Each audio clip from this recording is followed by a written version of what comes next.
नमस्कार, मैं मोनिका स्वागत करती हूँ आपका अपने YouTube channel study with Monika में।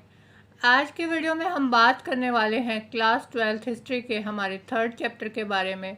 ये हमारा सेकंड पार्ट है। फर्स्ट पार्ट में हमने देखा था कि 600 शताब्दी ईस्वी पूर्व से 600 ईस्वी के बीच की अगर हम बात करें तो उसमें जो है महाभारत की बात की हमने। महाभारत का जो युद्ध था वो किन दो जो है परिवारों के बीच में हुआ था।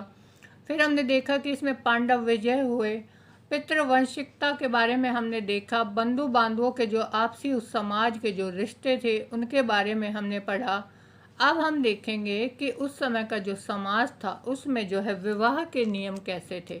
कि अगर हम 600 शताब्दी ईस्वी पूर्व की अगर हम बात कर रहे हैं तो विवाह के जो है किन किन तरीकों को उस समय में अपनाया गया था। जहाँ पितृवंश को आगे बढ़ने के लिए पुत्र महत्वपूर्ण थे, वहाँ इस व्यवस्था में पुत्रियों को अलग तरह से देखा जाता था। देखिए इसका मतलब क्या है। हमने देखा कि उस समय का जो समाज था वो पुरुष प्रधान समाज था। पिता की जो भी संपत्ति है उस या भूमि जमीन जायदाद जो भी थी उसके ऊपर जो है पुत्र का अधिकार होता था। पुत्रियों को इस जो है ज़मीन जायदाद या भूमि पर कोई राइट नहीं होता था, कोई अधिकार उनका नहीं माना जाता था। अगर आज के समय में अगर हम कंपेयर करें तो हम देखेंगे कि आज हमारा समाज ऐसा नहीं है। आज के समाज में जो है जो बेटी है या जो पुत्री है उसको अपने पिता की जो ज़मीन जायदाद है उसके ऊपर जो है बराबर की वो हकदार मानी जाती है अपने भाइयों के समान।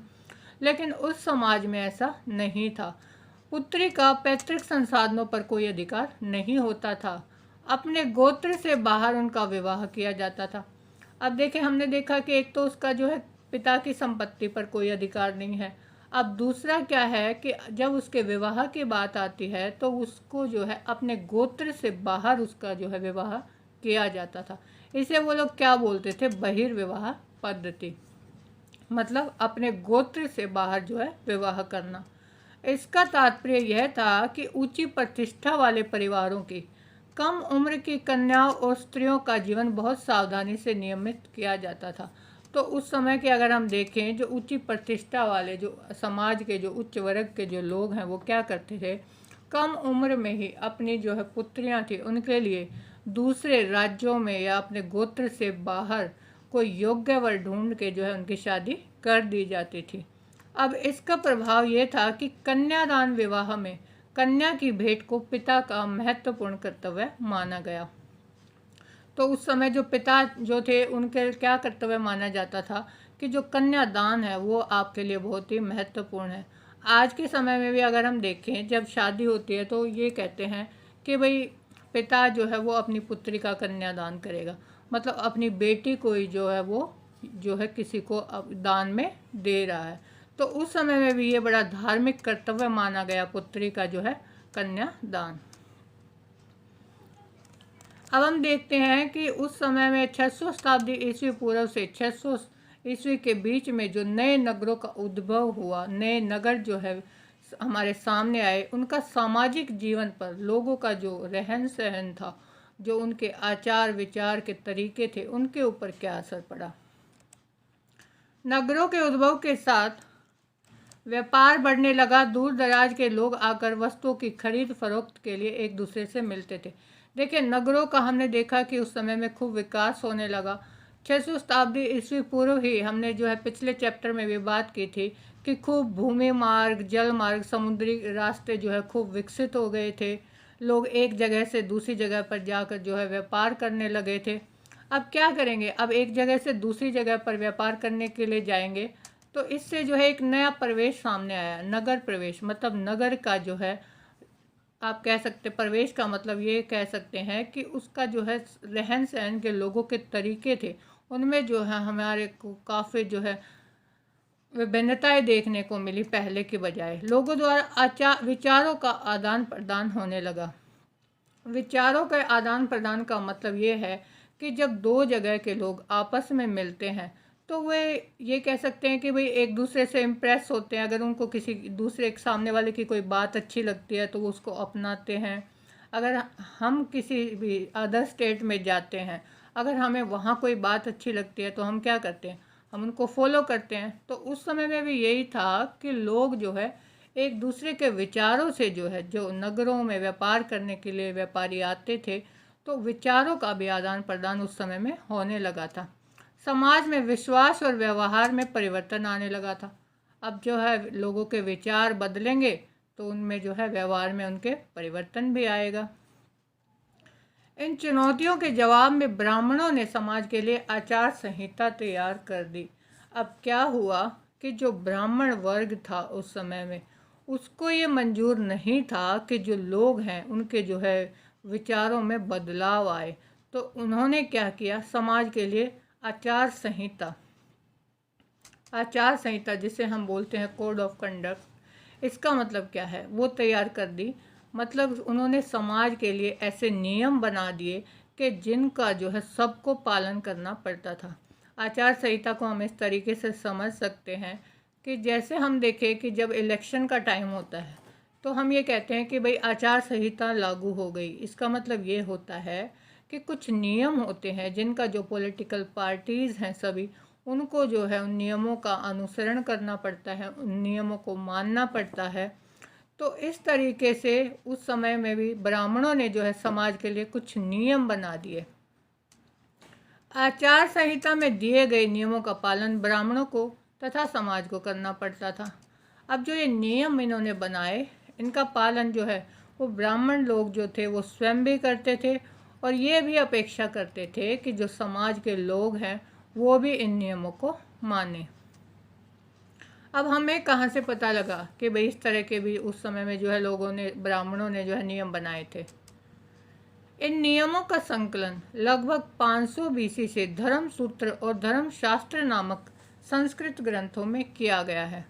देखिए, धर्मसूत्र और धर्मशास्त्र की अगर हम बात करें तो 500 बीसी यानी 500 ईस्वी पूर्व जो है ये संस्कृत ग्रंथ है। हिंदुओं के इन्हें बहुत ही महत्वपूर्ण ग्रंथ माना गया है। इसमें जो है समाज के लिए जो ब्राह्मणों ने नियम बनाए थे कि भाई राजा प्रजा का जो है कर्तव्य क्या है, राज व्यवस्था उस समय की कैसी होगी, वर्णाश्रम जो 4 जो वर्ण बनाए उनके बारे में जो है नियम बनाए गए। तो इस तरह जो ये सारी बातें हमें देखने को मिली, ये हमें धर्मसूत्र और धर्मशास्त्र से हमें पता लगी कि भाई राजाओं ने उस समय जो है इस तरह के नियम बनाए थे। सबसे महत्वपूर्ण ग्रंथ जो हमारे सामने था वो था मनुस्मृति। देखिए, मनुस्मृति क्या है? मनुस्मृति है कि जो मनु थे उनके द्वारा दिए गए, ऋषियों को उन्होंने जो है कुछ उपदेश दिए थे, कुछ नियम थे, उनकी जो स्मृति है, उनकी जो घटनाएं हैं, उनका वर्णन जो है वो मनुस्मृति में किया गया है। लेकिन अगर आपको नहीं पता तो मैं बता दूं कि मनु कौन थे। देखिए, मनु को माना जाता है कि ये जो है संसार में सबसे पहले व्यक्ति थे। उसके बाद ही जो है ये पूरी सृष्टि की जो है रचना हुई। और जो मानव, जिन्हें हम आज जो है जो भी संसार में व्यक्ति हैं उनके लिए हम जो वर्ड यूज़ करते हैं मानव, वो जो है मनु की संतान हमें जो है माना जाता है। इसलिए उससे मनु से ही ये मानव शब्द बना है। तो 200 ईस्वी पूर्व से 200 ईस्वी के बीच में जो है ये मनुस्मृति जो है, इन नियमों का जो है इनमें हमने देखा कि संकलन किया गया कि ब्राह्मणों ने किस तरह से उस समाज के लिए नियम बनाए थे। लेकिन हम ये भी देखेंगे कि सब जगह जो है इन नियमों का समान रूप से पालन नहीं होता था। अब ब्राह्मणों ने नियम तो बना दिए, लेकिन ज़रूरी थोड़ी है कि भाई सब लोग इन नियमों का पालन करें। अब दिलचस्प बात यह है कि धर्मसूत्र और धर्मशास्त्र में विवाह के 8 प्रकारों को स्वीकृति देते हैं। अब हम देख रहे हैं कि भाई स्त्री जो है उसका विवाह किया जाता था, अपने गोत्र से बाहर विवाह किया जाता था। लेकिन इस विवाह के भी 8 प्रकार हैं। वो क्या हैं?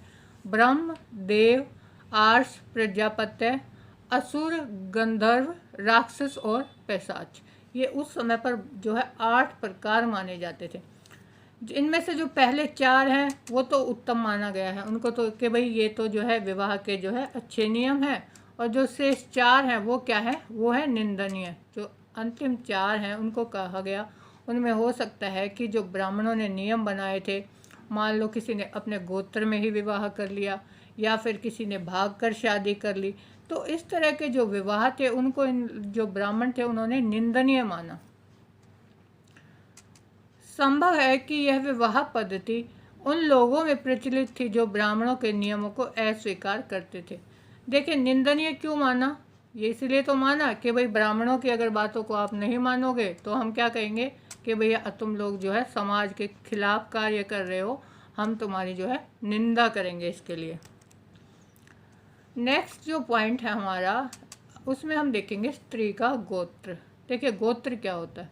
गोत्र एक उपनाम जिसे हम कहते हैं, जो हम अपने नाम के पीछे लगाते हैं, जिससे जो हमारा एक कुल जो है पहचाना जाता है, तो उसको बोलते हैं गोत्र। तो 600 शताब्दी ईस्वी पूर्व से 600 शताब्दी ईस्वी तक की बात करें हम, तो उस समय जो महिलाएं थी, जो स्त्री थी, उनका जो है गोत्र था वो कैसे निर्धारित किया जाता था।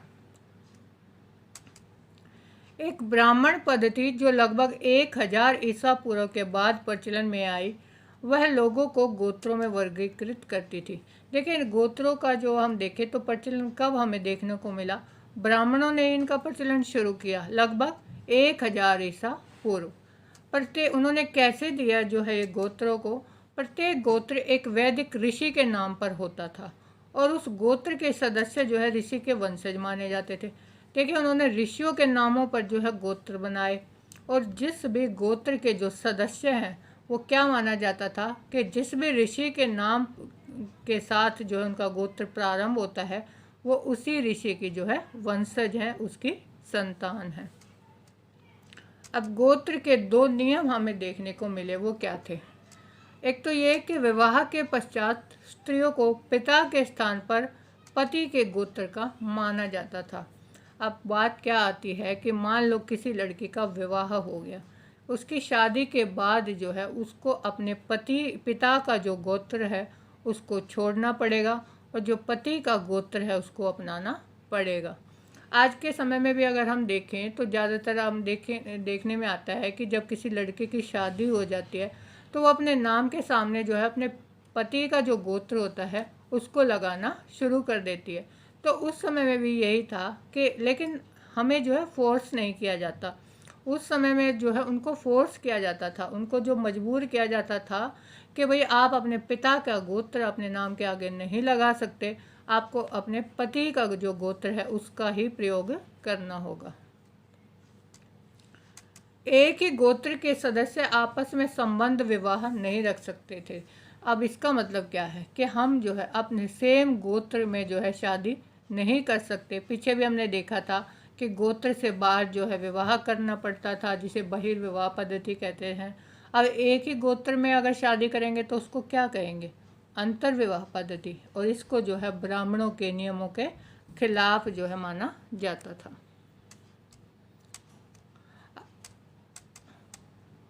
अब हम देखेंगे कि क्या सभी नियमों को मानते थे। अब ब्राह्मणों ने जो है कुछ रूल, कुछ नियम तो बना दिए, लेकिन क्या सभी लोग इनका पालन करते होंगे? हम कहेंगे नहीं। देखिए, चाहे कोई भी समाज हो, किसी भी समय की हम बात करें, कोई भी नियम बनाए जाएं, हमेशा ये देखने को मिलता है कि सब जगह समान रूप से उनका पालन नहीं किया जाता। तो उस समय में भी यही होता था कि सभी लोगों द्वारा इन नियमों का पालन नहीं होता था।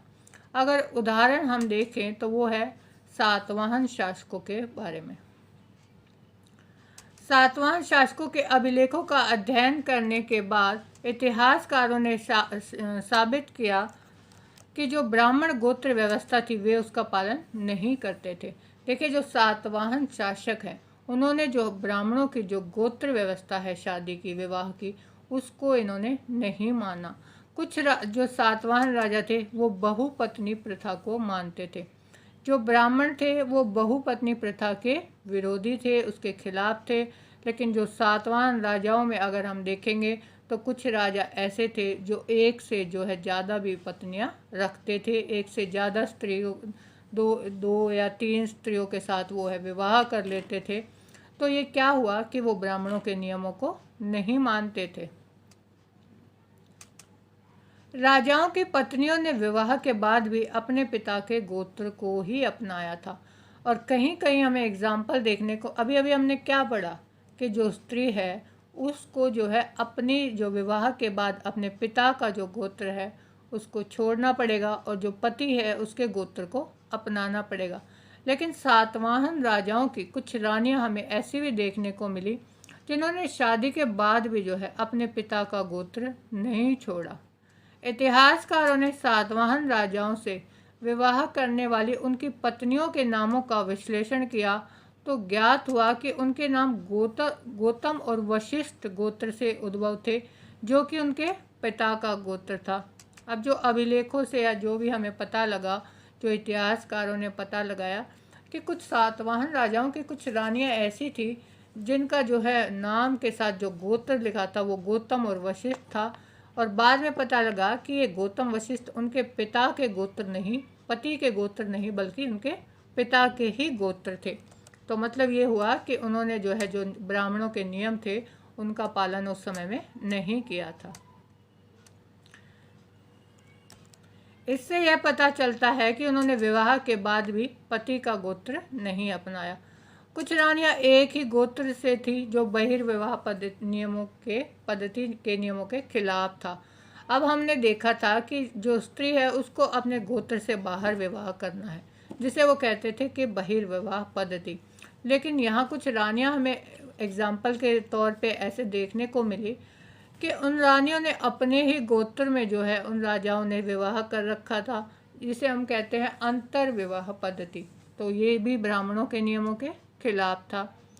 दक्षिण भारत का अगर हम एग्जाम्पल देखें, वहाँ भी हमें देखने को मिला कुछ समुदायों में अंतर विवाह पद्धति अपनाई गई थी। मतलब अपने ही गोत्र में जो है दक्षिण भारत में भी कुछ जो शासक थे, राजा थे, उन्होंने अपने ही गोत्र की जो स्त्रियां थी उनके साथ विवाह किया था। इसके तहत बंधुओं में विवाह संबंध हो जाते थे, जैसे चचेरे ममेरे भाई बहन। तो ये अंतर विवाह पद्धति क्या है कि इसमें अपने ही बंधु जैसे चचेरे यानी चाचा के बच्चे, ममेरे मामा के भाई बहन, देखो हम तो इनको क्या बोलते हैं आज के समाज में कि भाई चाचा का बच्चा है, कोई बेटा है, उनको हम अपने भाई बहन मानते हैं। लेकिन हमारे समाज में भी अगर कुछ समुदायों में देखें, जैसे अगर हम मुस्लिम समुदाय की बात करें या फिर कुछ और भी एग्जाम्पल आपको देखने को मिलेंगे, तो उसमें भी क्या है कि इन में जो है विवाह संबंध हो जाते हैं इस तरीके से। तो जो दक्षिण के राजा थे वहाँ पर भी हमें ये नियम देखने को मिले कि उन्होंने भी जो है अंतर विवाह पद्धति को अपनाया था। अतः उपमहाद्वीप के अलग अलग भागों में नियमों को मानने में विभिन्नता थी। तो यही है कि भाई जो भारतीय उपमहाद्वीप की अगर हम बात कर रहे हैं तो अलग अलग जो भी जगह थी, अलग अलग स्थान पर नियम जो थे वो अलग अलग थे। सभी जगह पर हम ये नहीं कह सकते कि जो ब्राह्मणों ने उस समय पर आचार संहिता जो बनाई थी, जो नियम बनाए थे, सभी समान रूप से उनका पालन नहीं करते थे। अब हम देखेंगे कि क्या माताएं महत्वपूर्ण थी। इसका मतलब क्या है?